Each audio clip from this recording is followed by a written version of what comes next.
Hey, how you doing? This is RJ.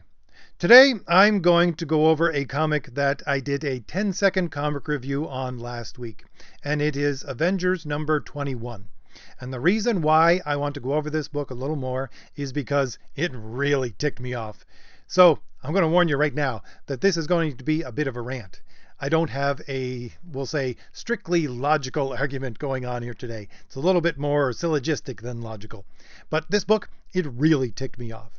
And the reason why it really ticked me off is one panel specifically, which I'll get to. One panel which just stabs at the heart of the idea of a hero and the idea that these books should be centered around the idea of hero. Now, I'll give you an overview of the book very briefly. I gave it basically a 3 out of 10. It was bad. And I'll give you some of the pages in the background. But this art is horrible. And the story is even worse. Someone had mentioned in the comments of my 10-second comic review that this looks like the Marvel equivalent of a hot spring episode in an anime. And that's exactly what it is. There are 7 full pages of these heroes in this hot spring. They call it a hot tub in the book, but 7 full pages. This story is awful, and the art is awful. And these characters in this book are awful. And you'll probably be able to see that from just looking at the art and reading some of the pages in the background as I'm talking. But the thing that really ticked me off is one panel in particular, and I'll put that panel up on the screen for you. Now, this panel is of She-Hulk. Believe it or not, this is supposed to be She-Hulk. No, it's not Hulk, it's She-Hulk. And what does she say? She says, "Dear Diary, today I took a bath in frost giant blood and flirted with my vampire friend. I know somewhere out there are people who live perfectly normal lives. Must suck to be them." Now, this is the panel that really ticked me off. This is the panel that I would say just stabs at the heart of what a hero is supposed to be and the idea of hero itself. So I'm going to go on a bit of a tangent here to try to explain my thought process. A while ago, one of my friends was reading the Twilight Saga when it first came out. She had the full 3 books, and they had just come out. And none of the rest of her friends that read science fiction fantasy. So she asked me to read it so she could have someone to talk to about it. So I read the darn thing. Now, this was long before I realized that your quote-unquote progressive movement had taken over YA and most of the publishing industry. But I read it, and I really didn't like it that much, to be sure. And especially when I got to about the 3rd book, and you could see the underlying tones of your progressive ideology in the book itself. Especially in the fact that when Bella was dying or turning into a vampire, she was struggling against this black void. Because, of course, the underlying subtext was that if she died, there was nothing there. There was just blackness and void. Nothingness. When you die, there's nothing. And I certainly don't ascribe to this nihilistic attitude. Not at all. And even though that was a scene that I think really tipped the hand of the author in what she believed and how she was trying to promote her view of the world, it wasn't until I started to read the novella that came after the saga where I really saw what she thought about heroes and people in general. And it was a scene where you had this little girl vampire, I can't even remember her name. Basically, the whole book was centered around the fact that you had this vampire who was just a criminal, and he was making other vampires out of these kids in order to build up a criminal empire. He never told them anything about being a vampire or how it worked or anything like that. So you had 2 young vampires, a boy and a girl, and they were stuck underground because it was daylight outside, and they figured, being vampires, they would burst into flames if they went out into the sun. And they were trying to test out what their powers were and how they worked. And one of them said, well, we can be killed by stakes in the heart, right? That's how it works in the movies. And so the boy vampire, he takes this piece of wood and he tries to shove it into his heart. And it just splinters into a million pieces. And then the girl vampire looks at him and says, well, maybe you have to be a human for it to work. Maybe if you're a vampire, it doesn't work. And the boy vampire looked at her and said, yeah, like there's something magical about being a human being. Did you ever feel magical when you were a human being? And when I read that little scene, that really ticked me off as well. Because I don't use the word magical, I don't like the word magical, but I sincerely believe that every human being is miraculous. And yes, there is something miraculous about being a human being. I just thought to myself, how pathetic. I mean, what kind of an existence do you have to live in where you have that mindset and you write a character based upon that, and that is what everything is centered around? That human beings aren't miraculous? That there's nothing special about human beings? I look at myself and I look at the other people around me, and that's all I see. I see miraculous human beings. I get really disheartened about the fact that people don't live up to their heroic potential, and that is where I'd say most of my negativity comes from. But when I look at a human being, I see this shining, miraculous thing. That's what I see. And yes, as a human being, I do feel miraculous. I don't feel magical. Some people might put it in those terms, but I feel miraculous. Do you not feel miraculous just being a normal human being? I mean, I do. And if you don't see that, then I don't think you can fully grasp the idea of what being a hero is and how you're supposed to be heroic in your own normal life. So to get down to an actual bit of an argument here, if you look at the idea of virtue itself, because as I always say, the traditional Western idea of what a hero is for at least 3,000 years is that a hero is a paragon of virtue. And if you look at virtues themselves, they all point towards a greater transcendent good, something that exists outside of you and outside of me and outside of all of the entire human race. It exists as a good. There is a transcendent good that exists objectively by itself, and it is something out there that is greater than us. It is something I would call miraculous. And I don't want to go into the entire argument here. I would have to go back to Aristotelian Metaphysics, which I'm sure bores most people. But really, that is what these ideas are based upon. Something greater, something transcendent.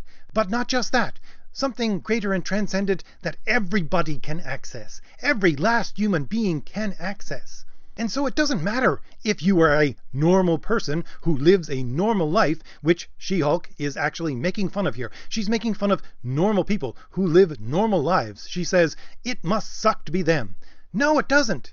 Not if you actually look at human beings and see value and worth within them. Not at all. Because in their minds, you have to be spectacular. You have to be something great in order to have any kind of life, in order to be happy or anything like that. But I say no. No, indeed. You don't have to be anything like that. If you look at their ideology, it's all centered around education, and you're supposed to be educated. I would say it doesn't matter about education. There are people who are certainly not educated, people who would not be considered bright by any stretch of the imagination by the world at large. And yet, they can still be heroic. They can still be virtuous people. It doesn't matter how bright you are. You can still access that idea of virtue. You can still be heroic. You can still be great. And, by the way, if you're looking for the underlying reason why this is the way that a lot of people look at human beings today, it's not something that happened naturally. It's a process which you talk about usually academically as disenchantment. And over the last 500 years, you have these people, these intellectuals, trying to disenchant the world. I don't particularly like that term myself. Again, I wouldn't use enchantment. I would use miraculous. But they have been systematically knocking down any idea that there is something special within a human being, that there is something miraculous there. They want to disenchant everything, and especially you as a human being and your connection to the world and everything around you and everyone around you. They want to strip every last unique, transcendent connection that you have so that you're nothing more than a cog in a machine. Their ideology also centers around you have to be powerful. You have to be someone who makes a change in the world. And I would say no again. No, you don't need power in order to be virtuous. You don't need power in order to be a hero. And you certainly don't need to change the world. You don't need to go out there and do all of these things which make a change in the world or make an impact in the world. No, you live your life. You live your normal life, and you be heroic in your normal everyday life. And if it never changes the world, well, you were still heroic. And you are still a hero in your own normal everyday life.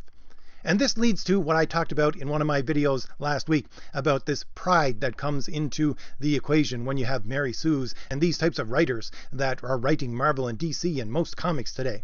You have this pride that comes into the mix. And this is the pride right here. This is She-Hulk looking down upon all of those other people behind her because they can't do what she can do. They don't have the life that she has. They can't access these spectacular things and the life that she has. And I would say, who cares? It doesn't matter. The entire point of these books, as being books about heroes, is that you can identify in your normal everyday life as a reader with these heroic, shining examples. And you can take that connection, you can take that understanding of that connection, and you can apply it to your own life, and you can be a hero. And the really funny thing for me about this is that right after I read that book and did my 10-second comic review, I sat down and I watched one of the anime that I'm watching currently, which is After Lost. I don't know the actual name for it because I only watch dubbed because I'm extremely visual and I can't spend my time reading, so I need the visual all the time. So I only watch dubbed. So I'm watching After Lost and I'm on episode number 10. And it's a story, well, it's basically this girl has superhuman powers and she is being protected by this guy who is a detective.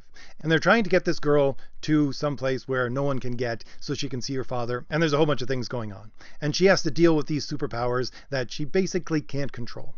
And they finally get a little bit of rest right before the final push in this anime. Now, briefly, I just want to say, I think this is a really good concept for an anime, but it's really executed poorly, so it's not a very good anime, just to let you know.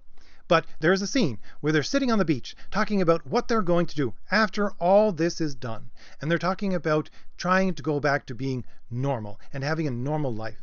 And the guy, he makes this statement. He says, yeah, normal is the best kind of happiness. And the girl agrees with him.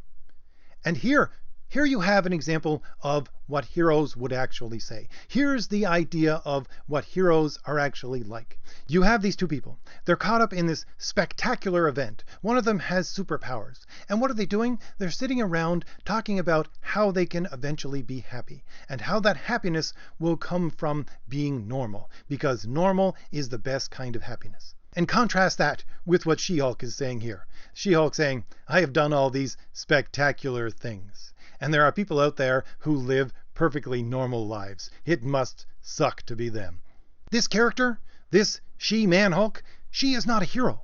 But the entire thing is that the person who is writing this book, the author of this book, and so many other comic books like it right now, they don't have any clue what the idea of a hero is. They have no clue about what a hero actually looks like. They're concentrating on what they think a hero is. And a hero for them does something spectacular. A hero for them is powerful. A hero for them changes the world. And those are the concepts which need to be there. That power to change the world and remake it in your own image, that is what they think a hero is. And that is the worst idea of what a hero is that I've ever come across. It is the antithesis of what being a real hero is. No, if you're a real hero, you believe there is something spectacular and miraculous within you already. It doesn't matter about the spectacular things that you might do in your life. It doesn't matter what power you have. It doesn't matter how much you change the world. It is you in your normal life being virtuous. That is what makes a hero a hero. And if you can't be heroic in your normal life, giving you power is certainly not going to make you into a hero. Anyways, if you've gotten to this point, thank you for listening to me rant. If I've given you anything new to think about, hit like. Hit the shield in the lower right-hand corner of your screen to subscribe, and leave me a comment. Tell me what you think about all this. All right, I'll see you later. Bye.